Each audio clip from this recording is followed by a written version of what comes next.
summer job at the new and improved Freddy Fazbear's Pizza. I'm here to talk you through some of the things you can expect to see during your first week here and to help you get started down this new and exciting career path. Now, I want you to forget anything you may have heard about the old locations, you know. Some people still have a somewhat negative impression of the company. That old restaurant was kind of left to rot for quite a while, but I want to reassure you, Fazbear Entertainment is committed to family fun and above all, safety. They've spent a small fortune on these new animatronics. Facial recognition, advanced mobility, they even let them walk around during the day. Isn't that neat? But most importantly, they're all tied into some kind of criminal database so they can detect a predator a mile away. Heck, we should be paying them to guard you. Now that being said, no new system is without its kinks. You're only the second guard to work at that location. The first guy finished his week but complained about conditions. We switched him over to the day shift. So, hey, lucky you, right? Mainly he expressed concern that certain characters seemed to move around at night and even attempted to get into his office. Now, from what we know, that should be impossible. That restaurant should be the safest place on Earth. So while our engineers don't really have an explanation for this, the working theory is that the robots were never given a proper night mode. So when it gets quiet, they think they're in the wrong room. So then they go try to find where the people are, and in this case, that's your office. So our temporary solution is this. There's a music box over by the prize counter, and it's rigged to be wound up remotely. So just every once in a while, switch over to the prize counter video feed and wind it up for a few seconds. It doesn't seem to affect all of the animatronics, but it does affect one of them. And as for the rest of them, we have an even easier solution. You see, there may be a minor glitch in the system, something about robots seeing you as an endoskeleton without his costume on and wanting to stuff you into a suit. So hey, we've given you an empty Freddy Fazbear head. Problem solved. You can put it on any time and leave it on for as long as you want. Eventually anything that wandered in will wander back out. Something else worth mentioning is kind of the quartz modern design of the building. You may have noticed there are no doors for you to close. But hey, you have light, and even though your flashlight can run out of power, the building cannot. So don't worry about the place going dark. Well, I think that's it. You should be golden. Check the lights, put on the Freddy head if you need to. Keep the music box wound up. Piece of cake. Have a good night, and I'll talk to you tomorrow.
told you your first night wouldn't be a problem. You're a natural. By now I'm sure you've noticed the older models sitting in the back room. Those are from the previous location, and we just use them for parts now. The idea at first was to repair them. They even started retrofitting them with some of the newer technology, but they were just so ugly, you know, and the smell. So the company decided to just go in a whole new direction and make them super kid-friendly. Those older ones shouldn't be able to walk around, but if they do, the whole Freddy head trick should work on them too, so whatever. I loved those old characters. Did you ever see Foxy the Pirate? Oh wait, Foxy. Oh yeah, Foxy. Hey listen, that one was always a bit twitchy. I'm not sure if the Freddy head trick will work on Foxy. If for some reason he activates during the night, and you see him standing at the far end of the hall, just flash your light at him from time to time. Those older models would always get disoriented with bright lights. It would cause a system restart or something. Come to think of it, you might want to try that on any room where something undesirable might be. It might hold him in place for a few seconds. That glitch might have carried over to the newer models too. One more thing, don't forget the music box. I'll be honest, I never liked that puppet thing. It's always thinking, and it can go anywhere. I don't think the Freddy mask will fool it, so just don't forget the music box. Anyway, I'm sure it won't be a problem. Have a good night, and I'll talk to you tomorrow.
repair the hallway? Probably not. I was just curious. Like I said, he was always my favorite. They tried to remake Foxy, you know? They thought the first one was too scary, so they redesigned him to be more kid-friendly and put him in Kids Cove to keep the toddlers entertained, you know. But kids these days just can't keep their hands to themselves. The staff literally had to put Foxy back together at the end of every shift. Eventually they just stopped trying and left him as some kind of take apart, put back together attraction. Now he's just a mess of parts. I think the employees refer to him as just the mangle. Oh hey, before I go, I wanted to ease your mind about any rumors you might have heard lately. You know how these local stories come and go and seldom mean anything. I can personally assure you that whatever is going on out there, however tragic it may be, has nothing to do with our establishment. It's just all rumor and speculation, people trying to make a buck, you know. Our guard during the day has reported nothing unusual, and he's on watch from opening till close. Okay, well anyway, hang in there and I'll talk with you tomorrow.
told you to get the hang of it. Okay, so just to update you, there's been somewhat of an investigation going on. We may end up having to close for a few days. I don't know. I want to emphasize, though, that it's really just a precaution. Fazbear Entertainment denies any wrongdoing. These things happen sometimes. It'll all get sorted out in a few days. Just keep an eye on things, and I'll keep you posted. Just as a side note, though, try to avoid eye contact with any of the animatronics side if you can. Someone may have tampered with their facial recognition systems. We're not sure. But the characters have been acting very unusual, almost aggressive towards the staff. They interact with the kids just fine, but when they encounter an adult, they just stare. Anyway, hang tight, it will all pass. Good night.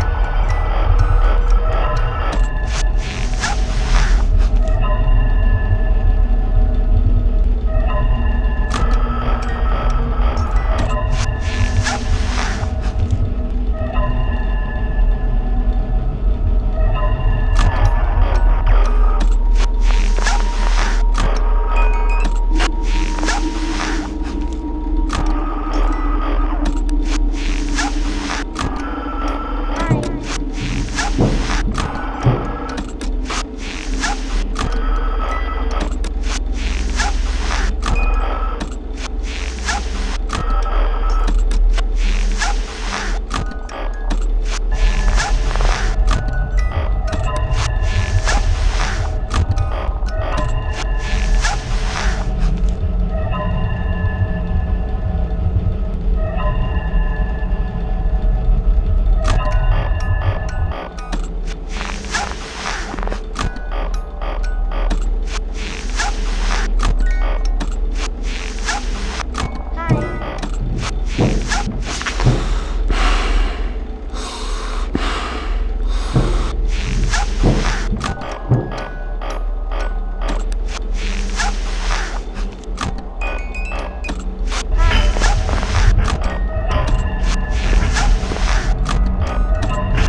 night 5. Hey, keep a close eye on things tonight, okay?